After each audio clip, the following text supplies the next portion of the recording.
이제 임직을 앞두고 피택 받으신 분들이 계시고 또 이미 우리가 임직을 받은 자들로서 하나님 앞에 쓰임을 받고 세움을 입어 쓰임 받고 있는 중에 있어서 오늘부터 4월까지는 오후 찬양 예배를 우리 임직 받으실 분들만 대상으로 교육 프로그램을 진행할까 하다가 그거보다는 우리 모두가 다 함께 다시 한번 새로운 마음으로 우리가 한번 임직자로서 직분자로서의 자세를 갖춰가는 마음에서 함께 이 시간을 갖고자 하는 겁니다.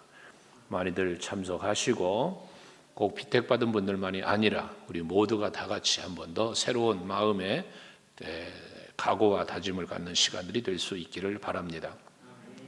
오늘 첫 시간으로서 우리 직분자를 세움에 있어서 성경에서는 직분자에 대한 세움에 대한 말씀을 주심이 집사라고 하는 단어가 있고 또는 감독이라는 단어가 있습니다. 하나님께서 세운 직분자의 칭호입니다. 이 의미, 특별히 집사라고 하는 이 의미는 늘 여러분들에게 자주 드렸던 말씀이고 또 부흥회 때나 헌신 예배 때 외부 강사님들도 오셔도 자주 하는 말씀이죠. 집사라고 하는 의미는 뭐 헬라어 여러분들이 뭐 그렇게 중요하게 할 건 없습니다만 의미가 뭐냐 하는 거예요. 집사라는 의미가 뭐냐. 그 집사라는 의미는 먼지를 일으키는 자라는 뜻이에요. 먼지를 일으키는 자 또는 먼지를 통해서 뭐 이런 의미를 갖고 있는 게 이 집사라는 어원입니다. 디아코노스라고 하는 히브리어 헬라어인데 신약 성경에 이 디아코노스라고 하는 단어가 여러 차례가 반복되어 있는데 그 쓰여진 우리 신약 성경에서 이 단어가 쓰여진 것을 우리가 번역해서 사용된 게 뭐냐면 일꾼이다. 오늘 여기 본문에도 보면 그리스도의 일꾼이라고 그랬잖아요. 요 일꾼이라는 단어가 바로 디아코노스라는 단어예요. 일꾼이다 또는 종이다, 섬기는 자다 등등으로 표현을 했어요. 시종 드는 자다 뭐 이런 표현으로 해석이 되어 있습니다. 그러니까 여러분들이 직분자는 성경에 호칭되어진 게 그렇단 말이에요. 여러분들이 종의 마음으로 직분자가 되어야 돼요. 섬기는 자의 마음으로 직분을 감당해야 돼요. 수종드는 마음으로 직분을 감당해야 됨을 말씀하고 있는 겁니다. 특별히 먼지를 일으킨다라고 하는 것은 먼지는요 가만 두면 일어나지 않습니다. 사람이 왔다 갔다 하고 분지르니 뭔가 움직여질 때 먼지가 일어나는 거예요. 그래서 이 직분자들은 먼지를 일으킬 만큼 부지런하게 봉사하고 헌신해야 됨을 말씀하고 있는 것이죠. 여러분들이 어떠한 직분을 받았든지 간에 그 직분을 부여받은 직분자로서 먼지를 일으킬 만큼 부지런히 열심히 하나님의 일에 교회 일에 힘쓰는 여러분들이 될 수 있기를 바랍니다. 우리가 주의 일을 할 때에 이렇게 열심히 일하는 것이 모습은 하나님이 기뻐하는 모습이고 그 열심히 일하는 모습으로 인하여 교회는 든든히 세워져 가는 것입니다. 그래서 앞으로도 여러분들이 직분자로서 정말 열심히 일하고 열심히 헌신할 수 있는 여러분 되시기를 바랍니다. 예수께서도 마가복음 10장 45절에 보면 인자가 온 것은 섬김을 받으려 함이 아니고 도리어 섬기려고 하고 많은 사람들의 대성물이 되기 위하여 오셨다라는 말씀을 하시잖아요. 여기서 섬기려고 한다는 이 섬김이 바로 이 디아코노스라는 단어예요. 예수님도 이 땅에 오셔서 하나님 앞에 하나님의 뜻을 이루고자 이 땅에 오셔서 하시는 일을 무슨 일 했다는 거예요? 집사님처럼 일했다는 거예요. 단어적으로 본다 그러면. 그러니 예수님도 이 땅에 오셔서 여러분 우리들의 구원을 위하여 일하실 때 이 먼지를 일으키는 듯 그런 뜻으로 이 섬기며 봉사했다고 한다면 이제 우리들은 어떤 사람이 돼야 돼요? 마땅히죠, 마땅히. 그래서 오늘 본문에도 말하는 거예요. 우리가 마땅히 우리를 그리스도의 일꾼이라 알아야 된다는 거예요. 마땅히. 여러분 아침에 말씀 나눈 것처럼 구원받는 은혜, 이 은혜를 받은 우리는 마땅히 은혜에 합당하게 살아야 되는 거죠. 그런데 그 마땅히 또 더 열심히 충성하고 봉사하고 직분자로서 헌신해야 될 것은 직분으로 세웠기 때문에 그런 거예요. 구원만 받은 것이 아니라 구원받은 여러분들을 하나님이 세우셨어요. 장로님으로, 권사님으로, 집사님으로, 기관장으로, 부역장으로, 교사로 하나님은 세우신 거예요. 그러니 이 세움 받은 것, 택함 받은 것도 은혜인데요, 세움을 입었다는 건 더 큰 은혜인 거예요. 하기 때문에 그런 은혜를 생각하면서 우리는 먼지를 일으키듯 부지런히 주어진 일을 섬기는 마음으로 감당해야 된다는 것입니다. 그렇다면 왜 하나님은 이렇게 직분자들을 세우셨냐라는 거예요. 왜 직분자를 세웠냐? 왜 장로님을 세우며 왜 집사님을 세우고 왜 권사님을 세우냐 그 말입니다. 세우는 목적을 보면 몇 가지 생각할 수 있는데, 성경적 근거를 먼저 살펴보면 출애굽기 18장의 말씀에 보면 모세가 그 장인 이드로가 보는 앞에서 분주하게 막 그 백성들을 다스리고 그 재판도 하고 이러는 모습을 지켜보잖아요. 이거 너 혼자 어떻게 이걸 다 하냐? 그러니 여기 이 사람들을 세워라. 그래서 1000부장, 100부장, 10부장, 50부장 이거 세우라는 거 아닙니까? 세워서 백성들을 재판도 하고 관리도 하고 또 이끌어주고 하는 일을 감당하라는 거예요. 모세 혼자가 다 감당할 수 없으니까 이들을 세워서 나누어서 분야별로 감당을 하도록 세운 게 출애굽기 18장에 나온 직분자 세움이에요. 1000부장, 100부장, 50부장, 10부장 이 제도를 세웠다고 말이에요. 그런 의미에서 본다면 여러분들이 예를 들어 그 숫자라고 하는 것은 그 개념 속에서 1000명을 다스릴 수 있는 사람 1000부장, 500명 다스리고 500부장 되는 거잖아요. 근데 100부장 세웠다고 그랬어요. 그것처럼 여러분들이 직분자로 세움을 입는다는 것은 그만큼 내가 하나님의 일을 잘 감당해서 모세 혼자 감당할 수 없는 걸 맡긴 것처럼 담임 목사 혼자 할 수 없는 일을 여러분들이 해야 할 일을 여러분들이 나누어서 감당하고 있단 말이에요. 우리 교회도 각 위원회가 있어요. 위원회가 장로님들이 위원장을 맡고 있는데 그건 뭐 하는 거예요? 그 분야를 장로님들이 책임지고 그 분야를 감당하는 거예요.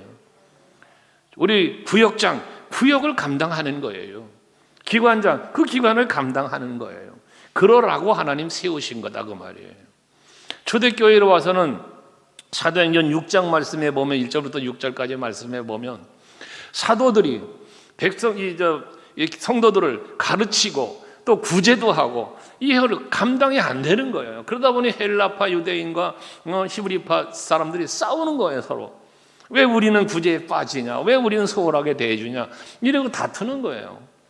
그래서 그러한 모습을 보다가 안 되겠으니까 7 집사님을 택하는 거 아닙니까? 그래서 7 집사님을 세워서 뭐 하는 거예요? 구제하는 일을 그들에게 맡기는 거예요. 그리고 사도들은 뭐 했어요? 말씀 전하는 일과 기도하는 일에 그저 전혀 힘쓰겠다. 이게 바로 초대교회에 세워진 7 집사님이에요. 우리 교회에도 이런 직분자가 세우는 이유는 뭡니까? 담임 목회자는 그저 기도하며 말씀을 잘 묵상하고 여러분들에게 말씀을 전하는 일에만 전념할 수 있도록, 그 외에 성도를 살피고 교회를 살피고 하는 일은 여러분들이 하라고 직분자를 세웠다 그 말이에요.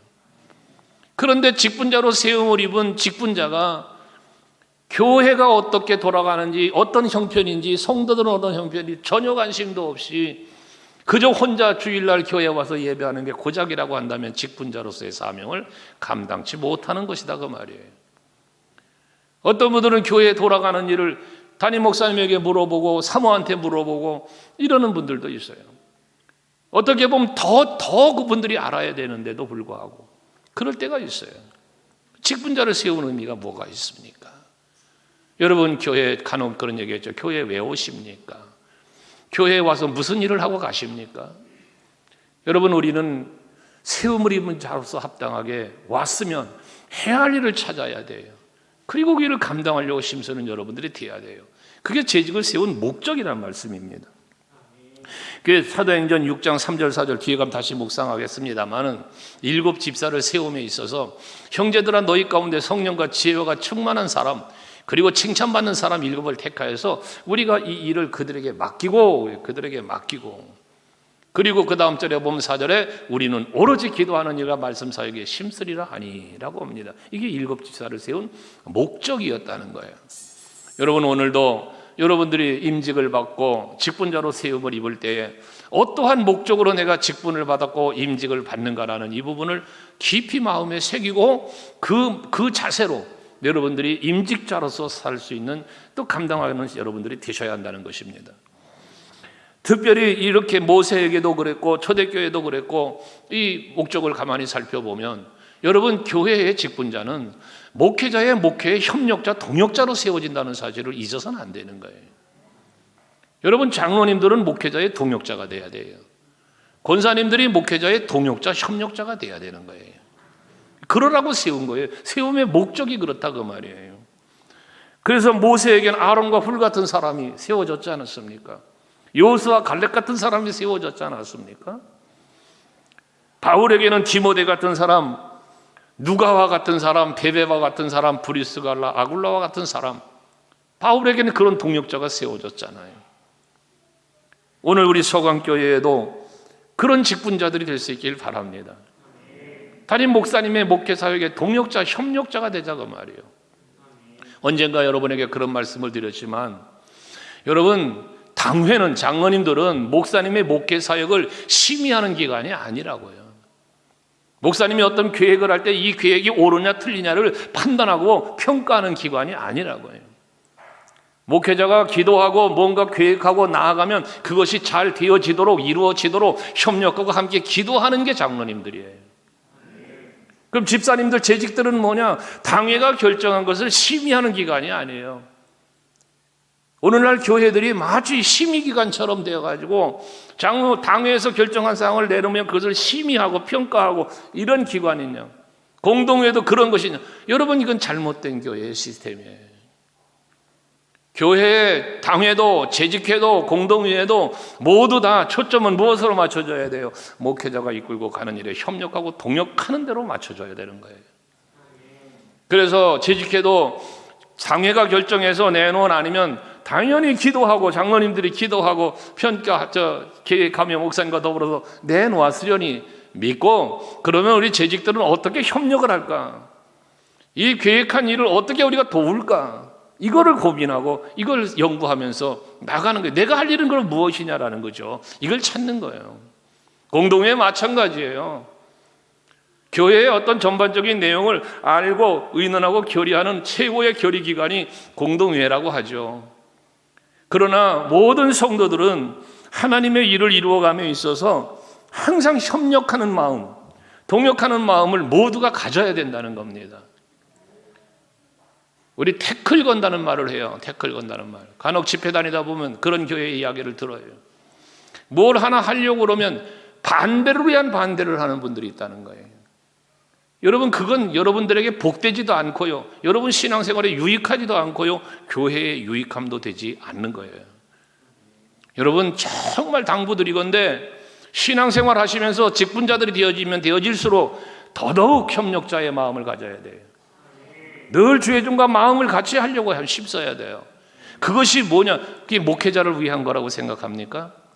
여러분, 목회자를 위하여라는 생각을 하니까 딴지 걸고 딴짓하고 협력 안 하는 거예요. 목회자를 위한 게 아니에요. 하나님의 일을 위한 거예요. 깨달아져야 돼요. 목회자를 위하여서라는 생각하지 말라고요. 하나님의 일을 위하여라는 거래요. 그러니까 여러분들이 힘써야 되는 거예요.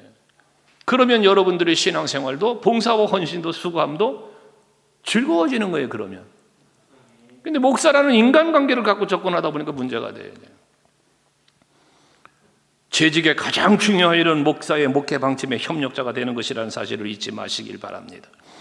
그러나 한편 재직들의 지나친 열심이 때로는 목회자에게 걸림돌이 되고 부정적인 결과를 초래하는 경우도 보게 되는 경우가 있습니다. 이유가 무엇입니까? 목회자를 이해하지 못하기 때문에 그런 일이 벌어지는 겁니다. 목회자를 그 마음을 헤아리지 못하고 그 기도하며 생각하고 있는 바를 헤아리지 못하고 이해하지 못하면 오히려 걸림돌이 되는 경우가 생긴다는 거예요. 그런데 걸림돌이 되는 사람이 대부분 누구냐? 나름 열심히 되는 사람이 걸림돌이 되는 경우가 있다는 거예요. 여러분, 교회요, 그냥 아무 관심도 없이 교회 왔다 갔다 하는 사람 목회자의 걸림돌 안 됩니다. 목회자의 걸림돌 되는 사람이 누구나 나름대로 앞장서서 일한다는 사람들입니다. 나름대로 열심히 헌신한다는 사람들입니다. 왜? 자기 열심 때문에 그런 겁니다. 그게 항상 여러분 직분을 부여받고 신앙생활하고 교회생활 하실 때에 자기 스스로의 생각을 그래서 버려야 된다는 얘기를 가끔 하는 거예요. 이것이 안 되면 여러분 직분자로서의 신앙생활이 즐겁질 않아요.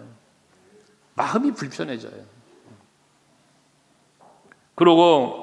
그러니까 재직들은 언제나 목사님의 목회 방침을 이해하고 마음을 헤아리고 거기에 협력하고자 하는 아름다운 마음을 가져야 된다는 것이죠. 그리고 나아가서 목회자에게 근심거리가 되지 말고 마음을 편안하게 해주는 재직들이 되셔야 돼요. 어떻게 하면 하나님을 기쁘시게 해드릴까 생각하는 것처럼 내가 교회에 와서 직분자로서 신앙생활하면서 어떻게 하면 목사님 마음을 편하게 해줄까? 이것을 여러분들이 한 번쯤은 헤아리면서 신앙생활하는 성도들이 되어야 한다는 것이죠. 근데 참 어려운 얘기를 여러분들에게 하는 거예요. 성도들이 목회자에게 기쁨이 되고 그 마음을 이해해 주는 것이 왜 어렵냐 하면 목사님이 강단에서 목회하면서 말씀을 전하면서 그저 칭찬만 해주고 좋은 얘기만 해주면 얼마나 할렐루야겠어요. 근데 맨날 강단에 서면은 꾸짖기나 하고 야단이나 치고 마음에 찔리는 얘기만 해야 되니까 속상하죠. 그런 말씀 듣기 싫으니까 귀를 닫아버리고 그런 모습 보기 싫으니까 그냥 졸음이나 오고 그러는 거 아니겠어요? 여러분 그러나 생각해 보세요. 여러분 늘 비유하죠. 부모와 자식의 이야기를.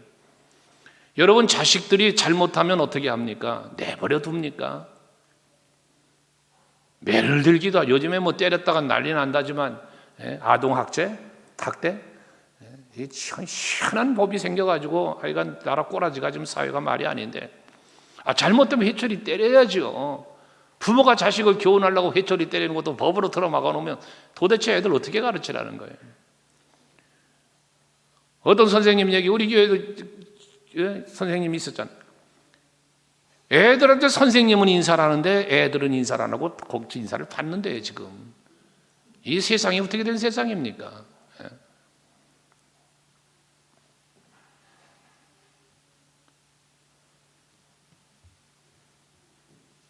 꾸짖고 책망하는 것이 여러분 나를 위해서 하는 게 아니잖아요. 여러분들 성도들을 기분 좋게 해주려고 하면 나도 목회 편해. 장로님 참 최고입니다. 잘하시네요. 권사님이 최고요. 정말 잘하네. 잘못해도 그냥 계속 그러면 좋아라 하겠지. 아마 목사님 맨날 밥 사줄걸? 잘한다고 칭찬만 해주니까.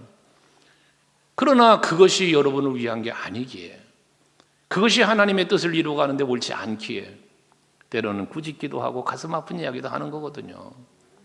그걸 여러분이 아멘으로 받을 수 있는 재직들이 되라는 거예요. 제가 간혹 그랬죠.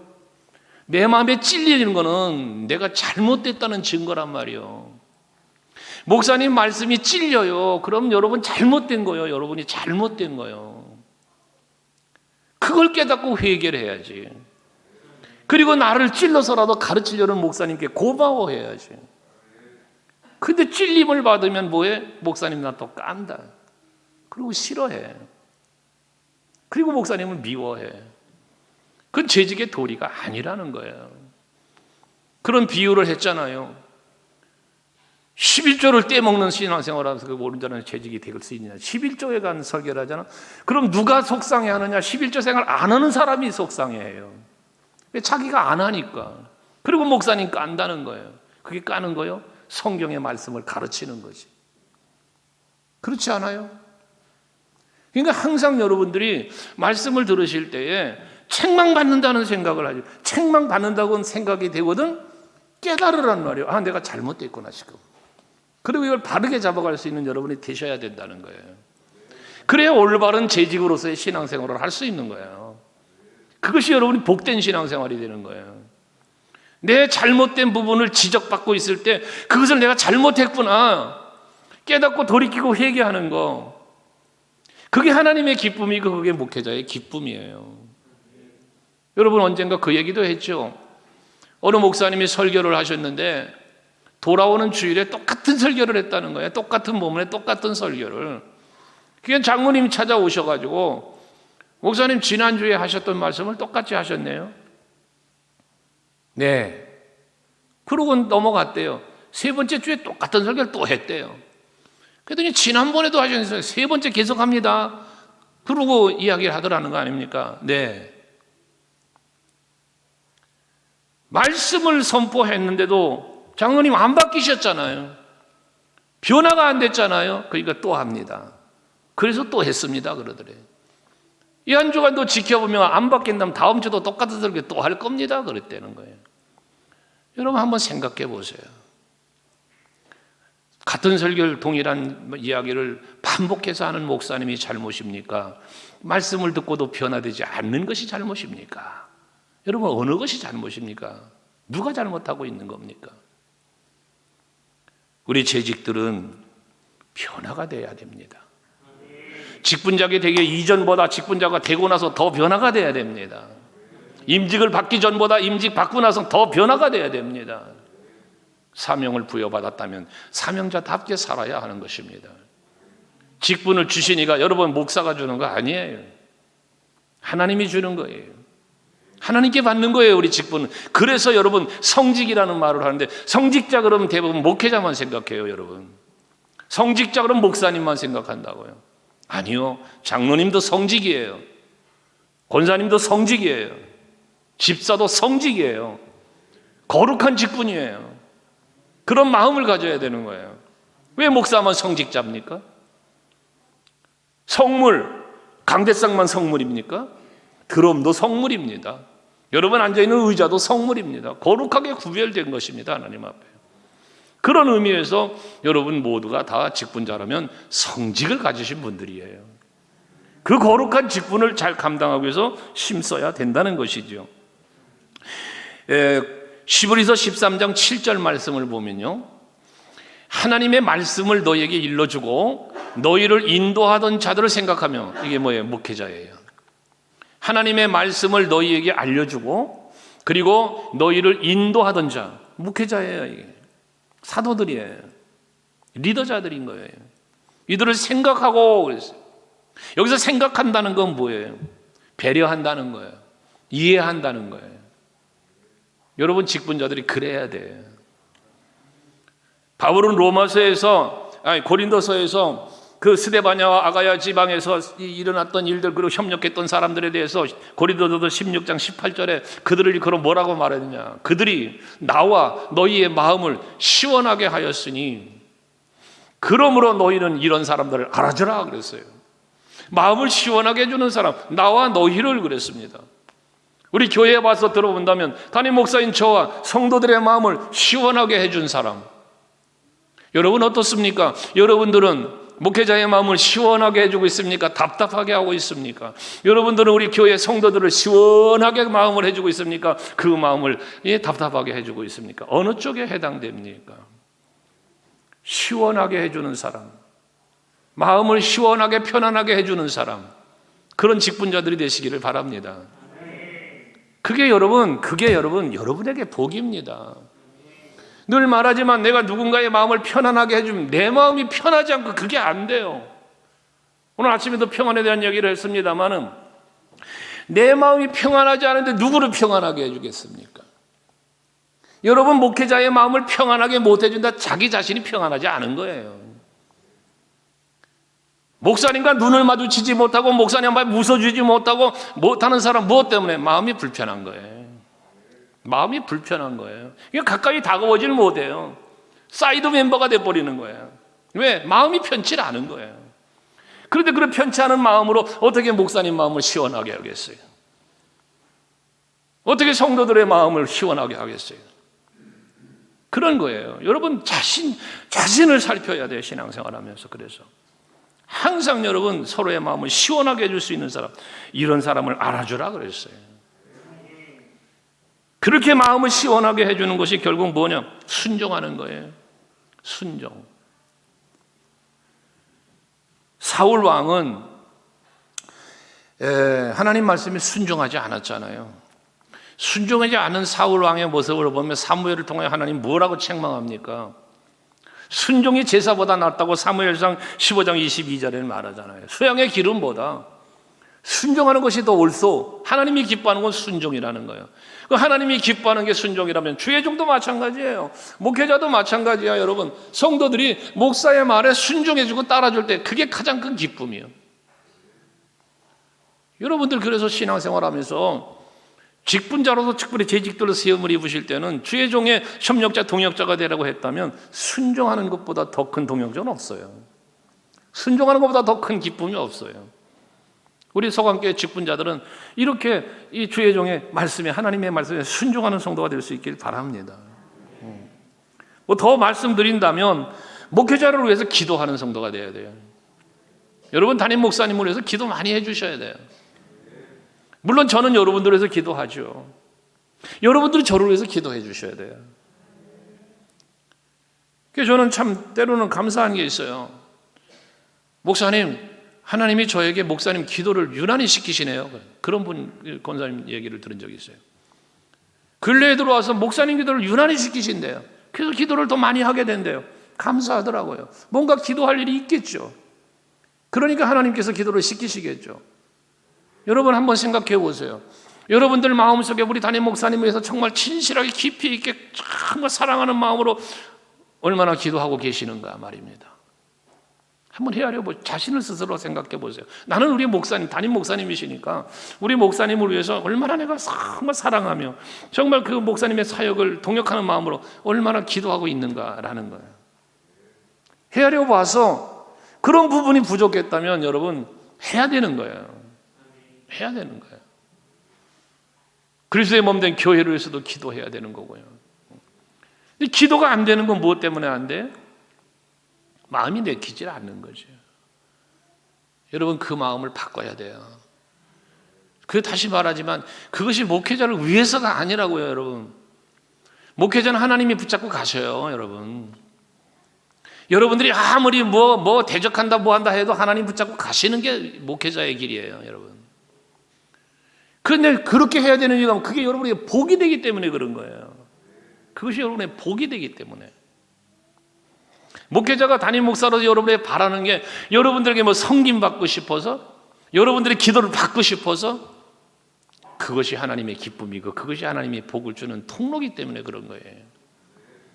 그것이 기도하는 마음에서 뭐가 배려하는 세심한 배려 같은 게 다 나오는, 거기서 나오거든요.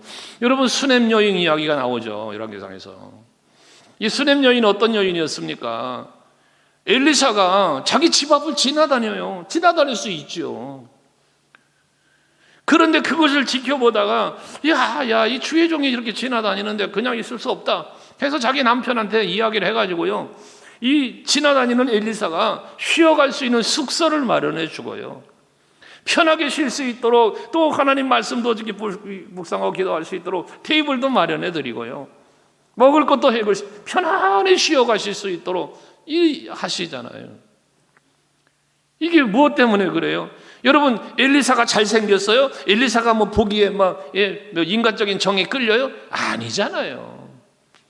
하나님의 사람이기 때문이에요. 하나님의 사람이기 때문에. 그래서 그렇게 엘리사를 섬긴 거예요. 결과가 무엇이에요? 아들을 낳았잖아요. 네? 주의 종 섬겼다 아들을 낳았어요. 네? 김종관 집사는 아멘 크게 해야 되는 거 아니야? 응? 그런데 그 아들이 죽었어요. 그런데 또 살아나요. 여러분, 주의 종 잘 섬기고 배려하면요, 자식들 잘 됩니다. 주의 종 대적하고요, 마음속 새겨보세요. 자식들 안 됩니다. 이게 저주 같은 얘기지만 여러분 가만히 돌아보세요. 가만히 돌아보세요.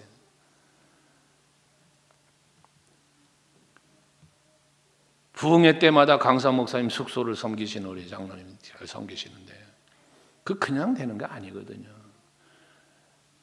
목사님들 식사라도 함께 대접하려고 하시는 분들 다 있잖아요. 그거 복 받아요. 닫아요. 예. 지금도 제가 목회하는 현장에서도 마찬가지거든요. 목사님 하면서 배려하고 섬기는 분들 많이 계세요.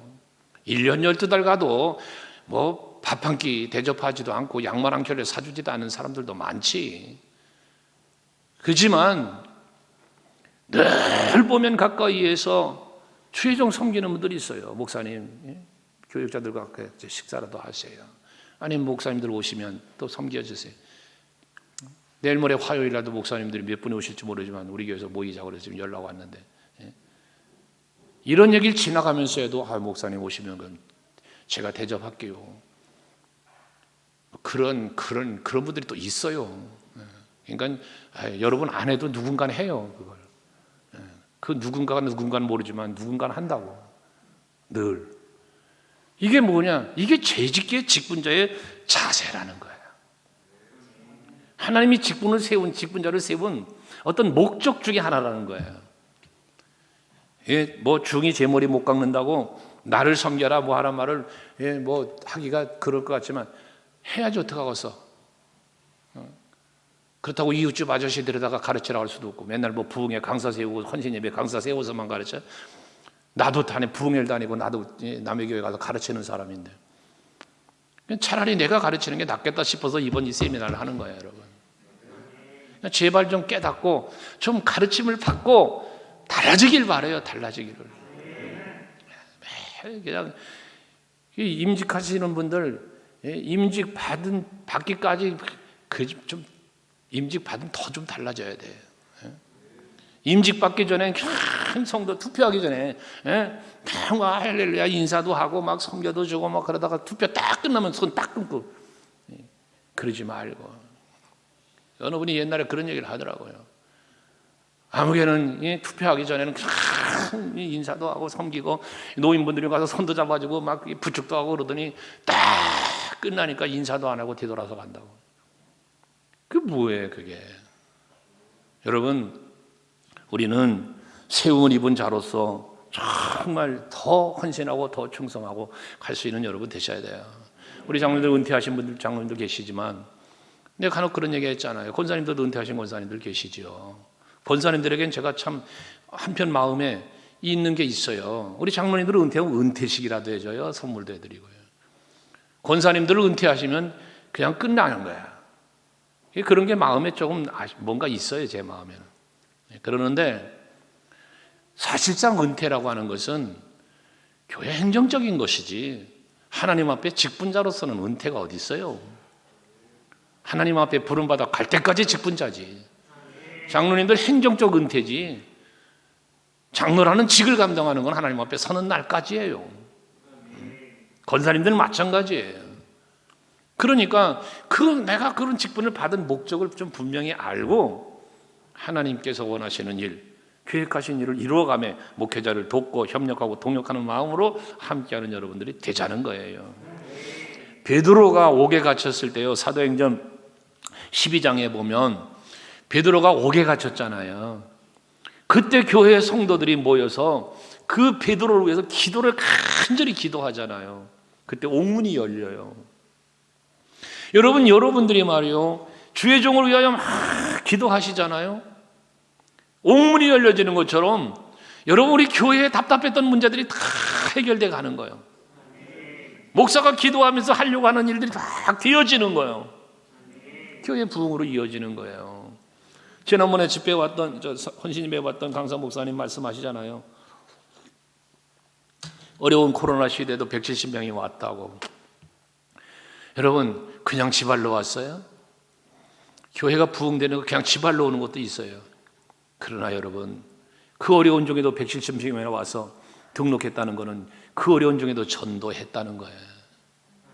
그 목사님 얘기가 차 한잔하면서 그 얘기를 해요. 아니 어려운데 어떻게 그렇게 많은 성도들이 등록을 했어요. 자기 교회 전도팀은 쉬지 않았대요. 쉬지 않았대요. 여러분 우리 직분자들은 정말 기도하고 봉사하고 헌신하는 일을 열심히 내셔야 됩니다. 그래서 에베소서 4장 11절 12절의 말씀에 보면 이 직분자를 세움의 목적에 대한 부분을 이야기를 거기서 하잖아요. 한번 같이 읽어볼래요? 이 말씀은 11절과 12절까지 시작.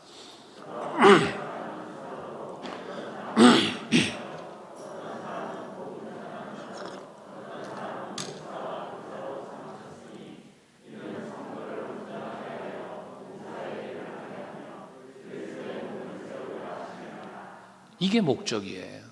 이게 직분자가 해야 될 일이 뭐냐? 제일 먼저 성도를 온전하게 한다. 성도를 온전하게 한다. 그 성도를 온전하게 하는 게 뭐냐?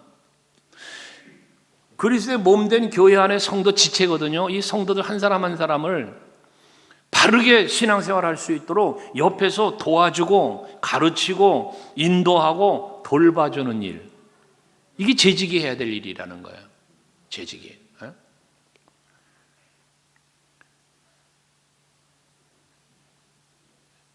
어느 분이 저에게 찾아왔어요. 그래서 목사님, 아무개 집사님한테 전화 한 통만 해주세요. 그 뭔 일 있어요? 오래된 얘기입니다. 무슨 일 있어요? 그랬더니 그냥 전화만 해주세요. 제가 문제가 좀 있었는데 다 해결해 놨습니다. 그러니까 목사님이 안부 전화 하나만 해주세요. 뭔 일이 있는지도 난 몰랐고요. 그런데 전화를 걸었더니 밝은 목소리로 전화를 받아요. 할렐루야, 집사님 오래간만에 통화합니다. 전화했습니다. 그래서 뭐 기분 좋게 전화하고 안부만 묻고 끊었어요. 나중에 그랬어요. 나중에 알고 봤더니 성도 간에 트러블이 생겨서 문제가 생겼던 거야, 이분이. 근데 이 사실을 알고 어느 분이 찾아가서 만나서 하고 그 문제 수습을 잘 해결해 놓은 거예요. 그래 놓고는 전화하라. 나보고 목사님은 전화 한 통만 해주시면 됩니다. 그 전화 한 통 했더니 그냥 풀어줬어요. 이 자리에 앉아 계세요, 지금 그분이. 여러분, 장로님들, 교회 안의 성도들을 살펴보셔야 돼요.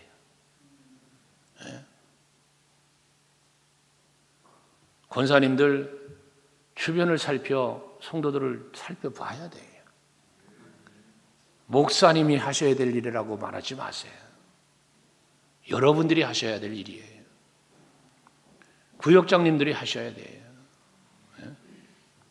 기원장이 하셔야 될 일들이에요. 장자 이름 붙었다고 그냥 그거로 끝이에요? 아니잖아요. 교회는 계급사회가 아니잖아요.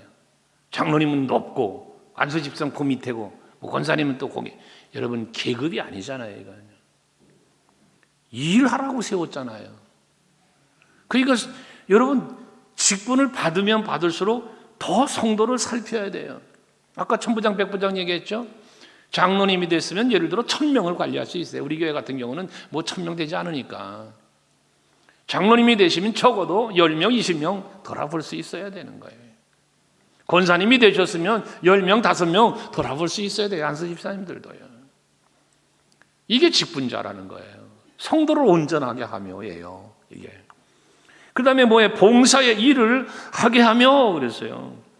봉사의 일을 하는 거예요. 재직은 봉사하는 거예요. 봉사하는 거. 내가 무슨 일을 해야 될까? 내가 어떻게 봉사할까? 어디서 봉사할까? 무엇을 봉사할까? 찾는 거예요. 교회 와서 예배드리고 달랑 가는 거, 그게 재직이 되면 안 되잖아요. 물론 여러분에게 주어진 교회 오면 또 고정적으로 하는 일들이 있죠. 여러분들이 와서 난 요것만 하면 돼. 그럼 다 한 겁니까? 그게 아닌 거예요.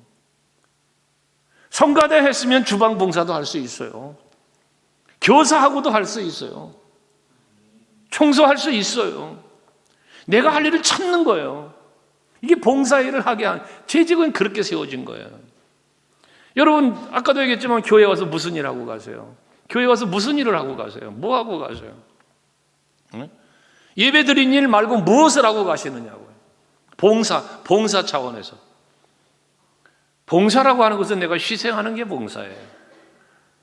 내가 봉사한다는 건 내가 희생하는 걸 말하거든요. 여러분 무슨 희생을 했냐 그 말이에요.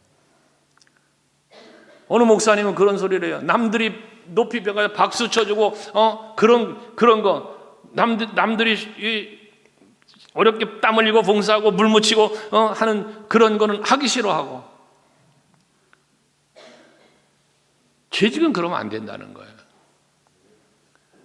내가 더 섬기고 내가 더 희생하고 그래서 누군가를 앞에서 말하면 편하게 해줄 수 있는 그런 일을 자원해서 갈 수 있는 이게 직분자예요. 재직이에요. 우리 장로님들이 그런 분들 되시기 바래요. 우리 권사님들 권사님들은 묵묵하게 많은 일 진짜 우리 교회에서 제일 많이 헌신하는 분들이라고 볼 수 있죠. 우리 권사님들은 감사할 일이죠. 정말 감사해요. 저는 안수 집사님들 마찬가지예요. 안수 집사님들이 됐는데도 주일 오후 예배도 안 나오고 주일 오전 예배도 안 나오잖아 지금. 이미 임직받은 분들 신임 투표 한번 해볼까? 표를 얻을 수 있나? 여러분 정말 겸손하게 열심으로 교회를 섬기고 주의종 섬긴 것뿐만 아니라 성도를 섬기고 봉사하면서 살아갈 수 있는 우리 교회 직분자들 되기 바라요. 임직 받는 게 다가 아니에요. 임직 받고 감당치 못하면 차라리 안 받은 것만 못해요. 임직 받은 다음에 임직자답게 살지 못하면 안 받는 게 차라리 낫다고요. 왜? 하나님 앞에 책망거리가 커지는 거예요. 달란트 비유 있잖아요. 여러분 직분을 받고 직분자답게 행동하지 못하면 그 행동하지 감당하지 못한 것 때문에 책망받을 일을 생각해 봐요. 그러니까 직분 받을 때 두렵고 떨리는 마음으로 받아야 되는 거예요. 두렵고 떨리는 마음으로. 그리고 그리스도의 몸을 세우기 위함이라고 12절은 말하잖아요. 그리스도의 몸을 세우기 위해서다. 여러분 교회의 모든 직분자는 세워가는 일을 해야 돼. 세워가는 일. 교회를 세워가야 돼. 서로를 세워가야 돼. 근데 잘못된 직분자는요, 교회를 무너뜨리는 일을 해요. 목회자를 무너뜨리고, 교회의 기관을 무너뜨리고, 교회의 행사와 법은 되어져야 할 일들을 못하게 가로막는 이런 무너뜨리는 일을 하는 직분자가 되면 안 된다고 말이에요. 우리 재직들은 세우는 일을 해야 돼요. 세우는 일. 예수님은 모퉁이 돌이 되어서 벽과 벽을 연결시키는 게 돼서 이 성전이 세워지게 하셨다고 했잖아요. 여러분들이 바로 그 모퉁이 돌 같은 그런 역할을 해줘야 되는 거예요. 나의 헌신과 나의 봉사와 나의 수고의 헌신 위에 세워져가는 교회. 이게 직분자란 말이에요. 이게 각자의 하나님께서 주신 은사의 분량대로 우리가 주의 일도 감당하는데 그 목적은 오직 하나, 그리스도의 몸된 교회를 세우기 위함이다. 여러분들의 헌신과 여러분의 직분을 감당함이 우리 교회를 든든히 세워가는 것이 되길 원해요. 어느 한 구석의 조그만 분야에서라도 교회를 무너뜨리고 혼란스럽게 만드는 일을 해서는 안 된다 그 말이에요. 특별히 중직자들이 임직받는 중직자들은 더더욱 그렇습니다. 왜? 중직자의 영향력은 크기 때문이에요. 중직자의 영향력은 커요. 그러니까 장로님도 안 하시는데 권사님도 안 하는데 이 얼마나 악영향인 줄 아십니까? 장로님을 보니까 권사님을 보니까 우리 안수 집사님들 보니까 나도 이게 세워가는 거예요. 구역장을 보니까 이 세워지는 거거든요. 그런데 부정적인 영향력을 만약에 행사한다고 그러면 무너뜨리는 거예요. 무너뜨리는 거예요. 오늘 여러분에게 드리는 이 모든 말씀도 때로는 책망으로 들리는 사람이 있을 수 있어요. 만약에 그것이 여러분 책망으로 들린다면 여러분 자신이 잘못하고 있는 거예요. 회개해야 될 일이지 그것 때문에 마음 상할 일이 아닌 거예요. 깨달으시길 바라요. 그렇다면 우리 재직들의 자세가 어때야 되냐? 두 가지 자세를 말할 수 있는데 첫째 하나는 영적인 자세고 하나는 도덕적 자세예요. 영적인 자세는 아까 사도행전 6장 3절 4절에서 말씀한 내용들이죠. 영적인 직분자의 자세는 성령 충만한 사람이 돼야 되는 거예요. 성령 충만하다는 것은 무엇을 말합니까? 성령께서 생각하는 대로 생각하고 성령이 말하게 하는 걸 말하고 성령이 이끄는 대로 행동하는 사람, 이게 성령 충만한 사람입니다. 여러분 내 생각에 매여 살지 마세요. 제발 내 생각에 매여 살지 마세요. 내 생각에는요 목사님, 내 생각에는요 집사님, 여러분 그놈의 내 생각 때문에 하나님의 생각을 안 해요. 하나님이 원하는 마음, 하나님이 원하는 것이 무엇인지 생각하지 않아요. 내 생각만 자꾸 고집을 해요. 그러니까 내 생각대로 하려고 해요. 내 생각대로 안 되면 여러분 시험 들어요. 삐져요. 분노해요. 이거 성령 충만한 사람이 아니에요. 우리는 성령이 주는 생각을 할 수 있어야 돼요.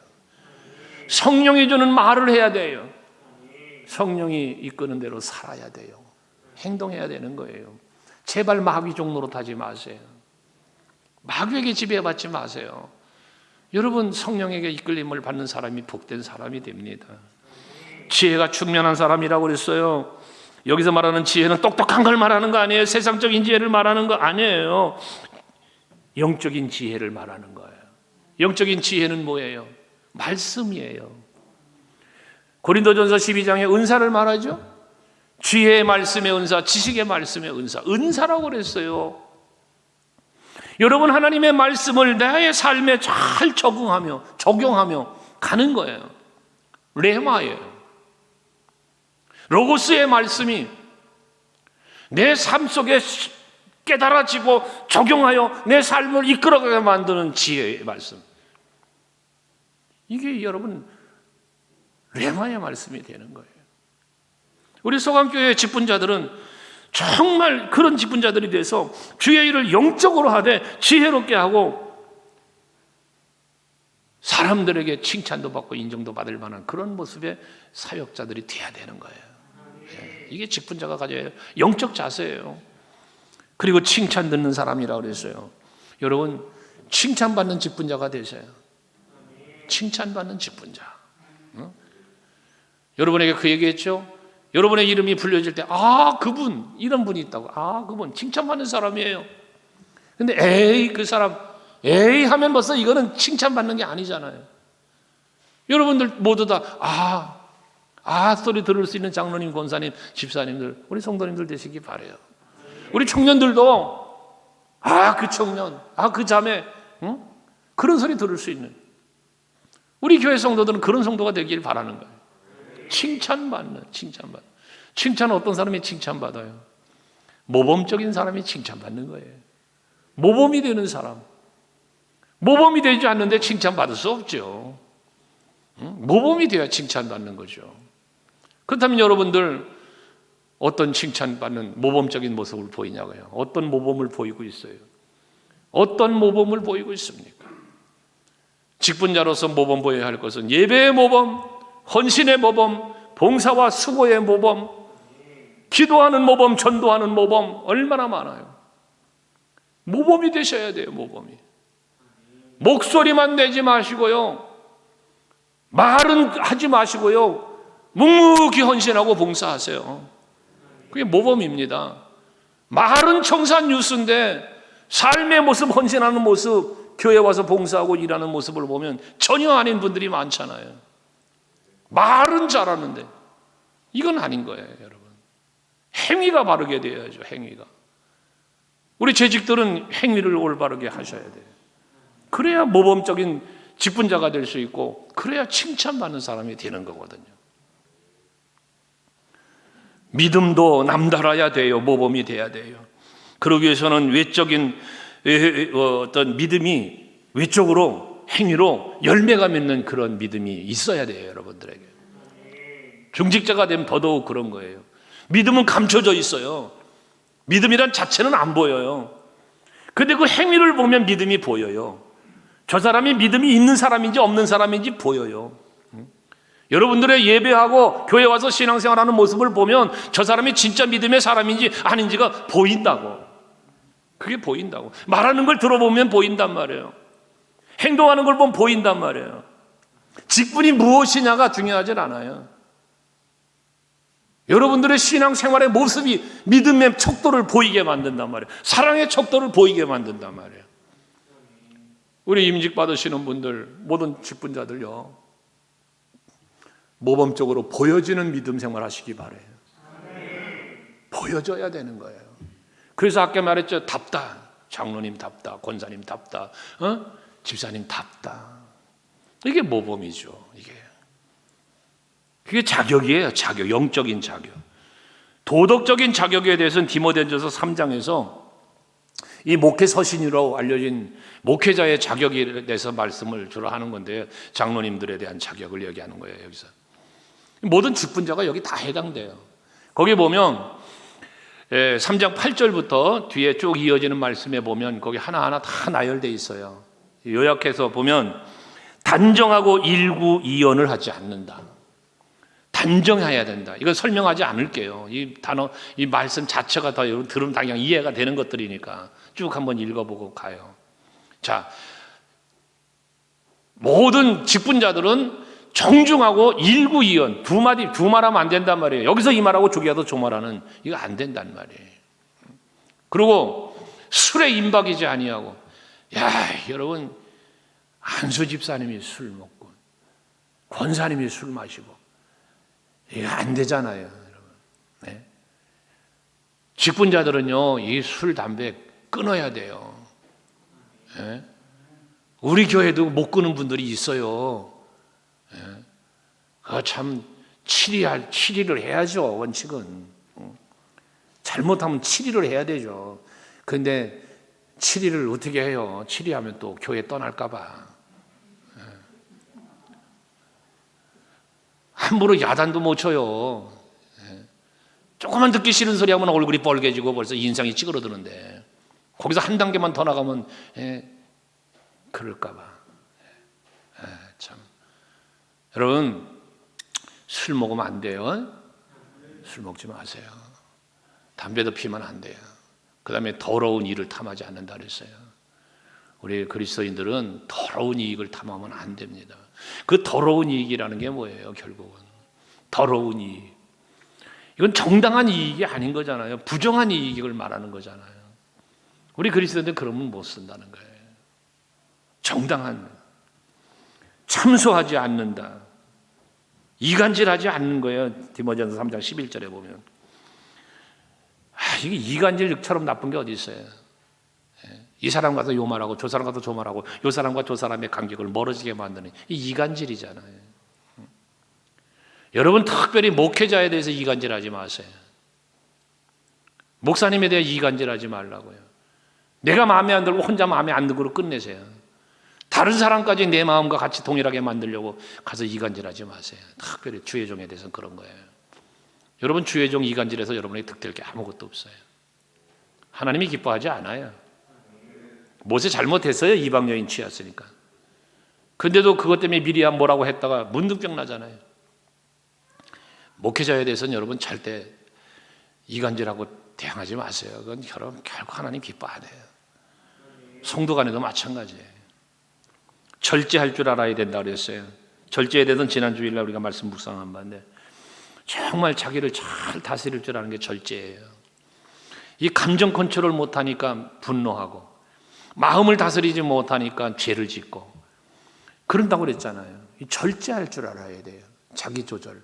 지난주에 말씀드린 거니까. 그 다음에 보면 모든 일에 충성스러운 사람이라고 그랬어요. 11절에 보면 모든 일에 충성스러운 사람. 여러분, 여기서 말하는 모든 일은 무슨 일이에요?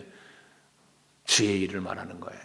그래서 보면 교회 일을 말하는 거예요. 하나님의 일을 말하는 거예요. 하나님의 일을 할 때 여러분 충성되이 하셔야 돼요. 충성스럽게.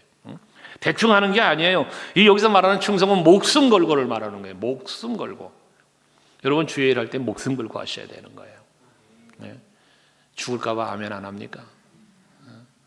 우리가 봉사하고 할 때 피곤하다고 쉬는 게 아니에요. 피곤해도 와야 되는 거예요. 해야 되는 거예요. 바빠도 해야 되는 거예요, 여러분. 이게 충성이에요, 모든 일에. 더러운 일을 탐하지 않는다, 앞에 얘기했고, 깨끗한 양심의 소유자가 되어야 한다. 깨끗한 양심의 소유자가 된다. 여러분, 지금 칼럼을 완성을 하지 않습니다만 제목은 정해놓고 칼럼을 쓰고 있는데요. 여러분, 한번 두 단어를 비교해서 생각해 보세요. 지금 컬럼 쓰고 있는 중이에요. 양심과 욕심. 여러분 한번 생각해 보세요. 양심이 있어요, 우리에게는. 그런데 욕심도 있어요. 이 양심과 욕심을 놓고 여러분 한번 생각해 보세요. 나는 양심이 이끌려 사는, 욕심이 이끌려 사는가? 이 양심 속에는 신앙의 양심도 있고요, 인간적 도덕적 양심도 있는 거거든요. 그런데 이 양심에 이끌린 사람은 여러분 앞에서 말한 대로 그런 올바른 삶을 살아요. 근데 욕심에 이끌리면 그렇지 못하게 살게 돼 있어요. 우리 그리스도인들은, 특별히 직분자들은 깨끗한 양심의 소유자가 돼야 돼요. 욕심에 이끌리지 마시고요, 양심에 이끌리셔야 돼요. 책망할 것이 없는 자라고 그랬어요. 책망할 것이 없는 사람. 여러분, 이 책망에 대한 얘기를 오늘도 몇 번 했는데요, 말씀이 나에게 책망을 들린다, 책망받을 일을 했다는 거예요. 내가 책망받은 일을 했기 때문에 마음에 찔림을 받는 거단 말이에요. 그럼 어떻게 해야 돼요? 찔림을 받으면 내가 책망받을 일을 했기 때문에 책망을 받으니까 회개해야죠. 돌이켜야 되는 거 아닙니까? 그죠? 근데 참 뻔뻔스럽게도 회개를 하지 않아요.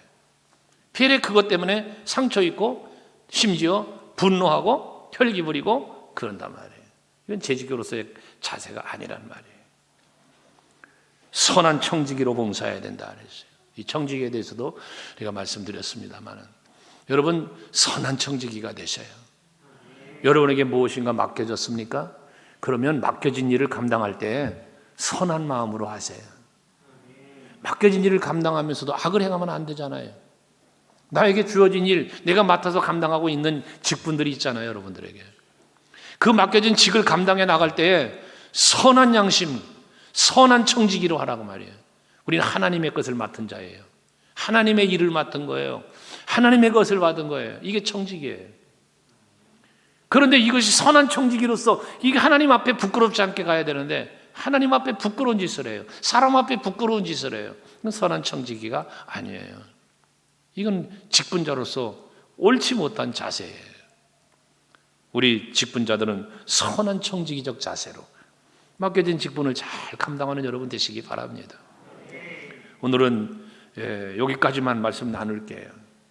직분자로 세움을 입은 재직의 의미, 그리고 또 그 목적, 왜 우리는 재직으로 직분자로 세워졌냐, 그러면 그 직분자로 어떻게 그 사역을 감당해야 하는 자세는 어떤 자세야 하나를 세 가지로 오늘 말씀드린 거예요. 한번 잘 마음에 새겨보시기 바라고, 유튜브에 이 녹화 방송이 올라가 있겠죠. 여러분들 다시 한번 주중에 유튜브를 통해서 영상으로 한번 다시 보면서 이 부분을 또 마음에 새겨보는 시간들이 될 수 있기를 바랍니다.